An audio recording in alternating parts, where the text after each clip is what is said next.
Hey everybody, this is Micah Mosher with Twin State Technical Services. Today I put together a presentation about how you can have a virtual meeting but yet still make real connections. I'm going to go over some etiquette of virtual meetings and also some tips and tricks to make them really effective, and also tell you when it's a good time to use a video meeting. Let's talk about when and why you want to have a virtual meeting. Number one, it can significantly reduce the cost of travel and having a meeting in person. Yet it can still really optimize attendance, because I find when I have people in two different geographic locations, it's easier to get everyone together in a virtual meeting without the travel time, and I can get those meetings scheduled sooner, and that way we can have those discussions that are important fast and get to decisions. Also, I feel like it increases productivity. So when I invite someone to a meeting, maybe they only have 15 minutes on an hour-long agenda. By them being in a virtual meeting, they can still sit and listen for their turn in the agenda, but keep their head down and work the whole time, rather than being in a conference room waiting for their turn to talk and wasting a full hour. And 55% of all communication is actually visual. So you're losing a lot of communication value when you're not having a face-to-face, even virtual meeting with your customers or your employees. This can also be a huge competitive advantage. If your competition isn't getting face-to-face with customers, this is your opportunity to be different.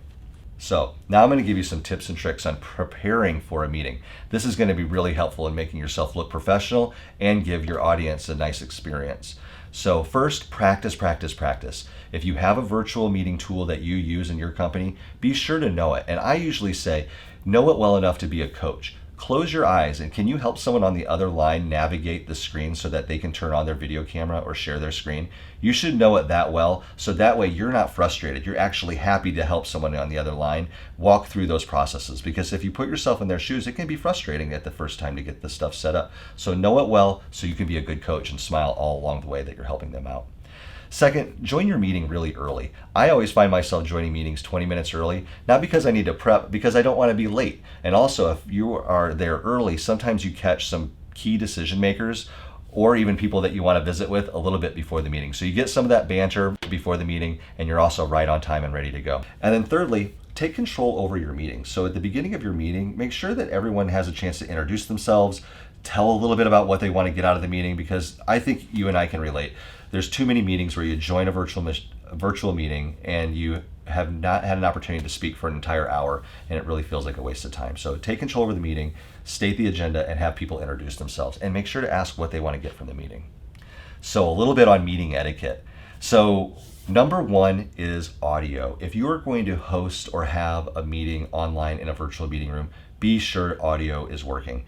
People are very forgiving with jittery video, but audio is key. So I recommend that you dial in through a phone conference line if possible with your GoToMeeting or video conferencing software, and that gives you a better connection. And if the internet goes down, you can at least still be on the phone while you're getting the computer back up and running.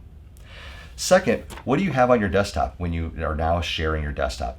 I recommend having a picture on your desktop of your family. It doesn't have to be the beginning of your PowerPoint. Have something that's a fun conversation starter. Introduce yourself without having to, talk about everybody, but give a little bit of insight on who you are with just a quick picture on your desktop. It's a fun conversation piece.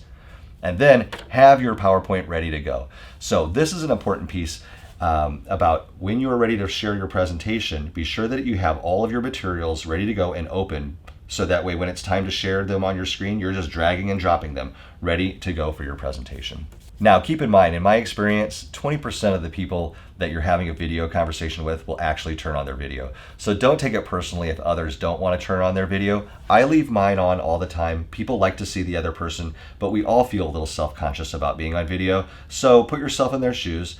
And understand if they don't want to have their video on, that's okay. And you may be the same way. Maybe you don't want to have your video on and you're uncomfortable. I recommend turning on your video for the first 20 seconds, introduce yourself, say hi, have a nice work shirt on, represent yourself well, and then if you need an excuse, you can always say that your bandwidth is a little slow and your presentation works better if you turn off your camera.